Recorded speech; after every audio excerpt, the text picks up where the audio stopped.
Greetings, Quester, and welcome to the Quest Report with Matt and Richard. On this episode of the Quest Report, we're going to be talking about Room 25. Now, Room 25 was released back in 2013, so it's not a brand new game, although it does have new expansions out at the minute, so we thought we'd revisit it and take a look at this one, because it's a game that we've both played a fair bit, haven't we, over the years? Yeah, and we played it with one of the expansions, but not the other. Yeah. We? Okay. We played it with the expansion that came out in 2014, which is Room 25 Season 2.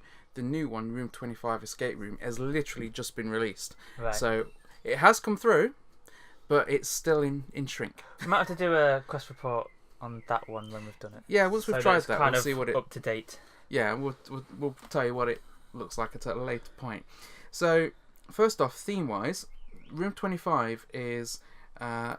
it's a maze, essentially, isn't it? It's all about exploration. It's a deadly maze. It's a deadly maze. It's a sci-fi maze.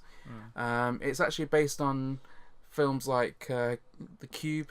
Yeah, so when I first played this, it was at somebody else's house, and we had to have watched The Cube before we went round to play it. And then when we played it at yours, we just put The Cube on for a bit before we played it. So just it gets you into the right feel of it, because then you can really imagine kind of being trapped in these rooms, because when you're playing the game, it's tiles, isn't it, representing the room. But yeah, it just feels a lot more claustrophobic when you watch the film, doesn't it?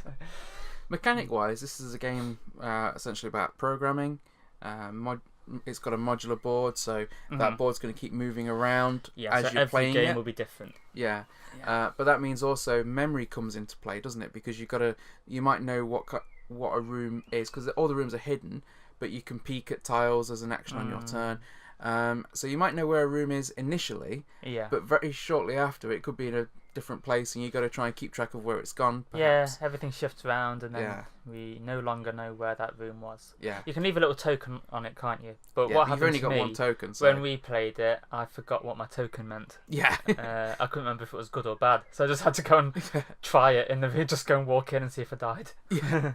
So Richard, talk us through a normal turn, because this is a game that you might be playing competitively, you might be playing it cooperatively, you could be playing it solo, and it's a good game to play solo. Okay. So talk us through a standard turn. What options are open to you? Well, what you do is, as you mentioned, it's programming. So you have these little tiles that are for possible actions that you can do. And you can choose 2 actions. And this is out of possibilities that include peeking into the next room, or one of the rooms that's around you, moving into another room. Then there's also pushing someone into the other room. Which is another way of seeing what a room might be and how deadly it might be before you move in. That's it. And there is also to move the room. So the control action. the one that you are on, you can like shift all those rooms down by 1, in any direction initially. But once during one turn they've been moved one way, you put a little arrow there, and then if anybody else wants to move that same section, they have to do it in the same direction. So you can't just shift something straight back. Yeah, and you can't shift diagonally either. It's got to be either up and down, or left and right. So it's a 5x5 grid, isn't it? Everywhere ends up getting moved all the way around. You can't move the middle square, which is where you all start. That's always kind of that's the safe space. Yeah. You can go there and talk about whatever you want, and no one can tell you. And you can't be pushed out of that room either. No, you can't. Universities don't like that. No. But yeah, so you program these moves, and you have the first one, then the second one. And what happens is, it's a different starting player each turn, isn't it? And what you do is you each go around and do your first action, and then you each go around again and do your second action. So you have to really think about what other people might do for your second action, because you might end up, just for example, you might have had to peek into a room for your first action, and then your second action is a move. Now, depending what everybody else does or what you found out about the rooms around you, they could move you a bit. I mean, you could be surrounded by death rooms. Yeah. And you might not know it, because the one room you've peeked at might have been moved by someone else's control action. Yeah, that's it. And then you've got another unknown room there. And Do you have to do your move, or can you choose not to do it? I think you have to do your Yeah, move, you have even to if do it's not if to your it's- advantage. If it's at all possible, you have to do it. Like, for an example, if you've got a push and then there ends up being nobody there, you can't do it. But if there was somebody there, you'd have to push them, Yeah. even if it ended up being your ally or something. And if you end up with your second move being a move one, and there is only death rooms around you, you'll just have to walk into the fire or into the saw blades or something, and that's just how it goes. And I think that's true of any programming game, that what you initially want to do might not actually be to your favour ultimately, because things can change around you. It's just to show you that everybody acting simultaneously. And in the base game, you've only got those 4 options, haven't you? Now, Room 25 Season 2 makes that more interesting, because all you've got are those 4 options on your turn in the core game. In Room 25 Season 2, it introduces another option to you, which is your character's special ability. Yeah, which you have as a little tile. You have a little tile, to add to your other 4 tiles to show that you've got this special ability. And some of the characters have more than one special ability, which means that tile just means they're doing a special ability, and then they decide what they want to do. And some of those are quite interesting, because, for example, one of my favourite things about Season 2 is that it adds robots. It adds robot rooms, and you get little robot miniatures to so stick you can move in. them around. And it takes... So you can go if you move into a room, you put a robot down, you activate it, and you can move it around. One of the character's abilities, Kevin, allows him to hack into the complex and take control of one of those robots. Yeah, you can move it around. So, you can move it around. You can They get trashed a lot. The robots did get trashed a lot, but they do keep coming back on, because as soon as someone moves into the room, then you get another robot. But you can also take control of the robot and push someone into another room to find out what's there. Yeah, which and is also fun. The character I was using had the special move carry. So I Yeah. was like You were Max the bodyguard, I think it was, weren't you? yeah. So I actually carried you into a different room where you didn't want to go. Yeah, that wasn't good for me. But yeah, they have different. So like, there's another Alice, I think, could turn invisible. Yeah. And all of these characters had different rooms, which were very interesting. One could, if memory serves, Emmett could lock off. You could lock the rooms, The and only he rooms could and- go in. Yeah, and it just added that little bit more variability, made your character a little bit unique. It added another couple of characters to the game, so that you could now play it with 8 players, which could be madness, couldn't it? But as I say, essentially, you've got these few options of different actions to take, and you're trying to get to room 25, and then get move the complex so that room 25 is in one of the escape positions, so you can all get out of the complex, which is one of the outer grids. So ultimately there's 12 different spaces you can get it to, so that part's not too difficult, but I think when you play this, the things that make it really interesting to me, first of all, it's quite a light game, so it's quick to play. You're not going to spend ages trying to think about what actions to take, because of the way it is.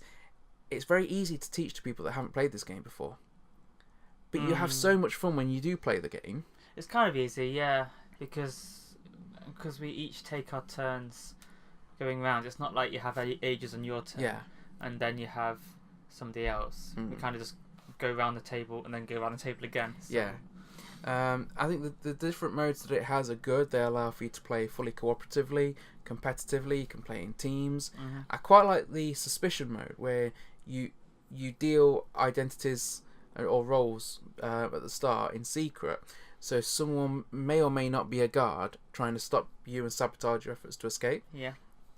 That I think is really good. In fact, I would say that this is probably, for me personally, I think it's the best game to introduce people to a traitor mechanic, because it's a traitor mechanic that you introduce people to mechanics. Well, when you think about things like Dead of Winter, Battlestar Galactica, even games like Rick and Morty, a lot of games have a mechanic where someone might secretly be a traitor that's not on your side, and some of those bigger games might be difficult for somebody that's not familiar with that.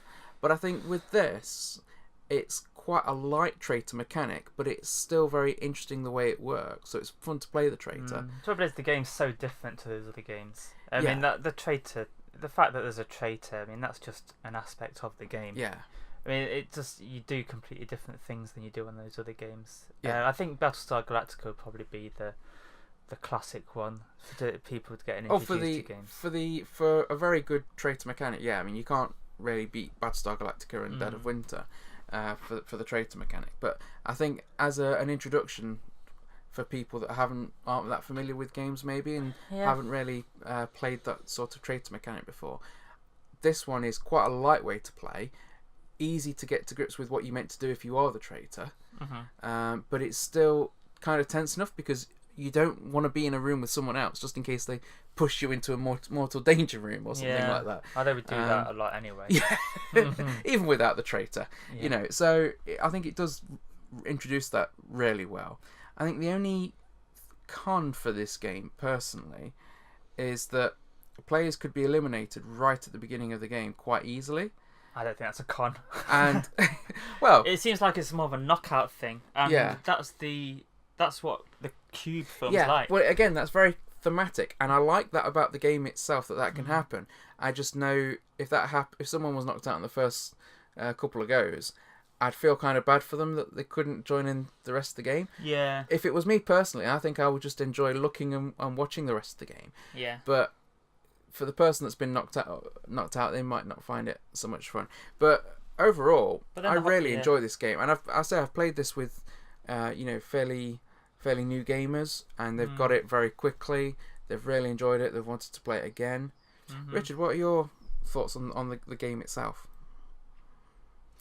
I really like the theme of it, and like you were saying, that it's quite light.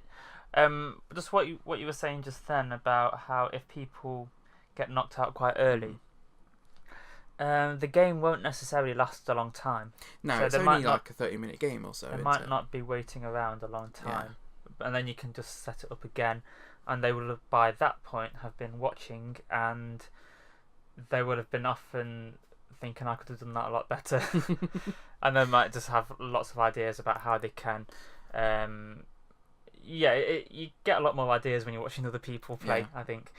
And I think the season 2 makes it a lot better because the characters have their own special abilities, and just the fact that it makes the characters different.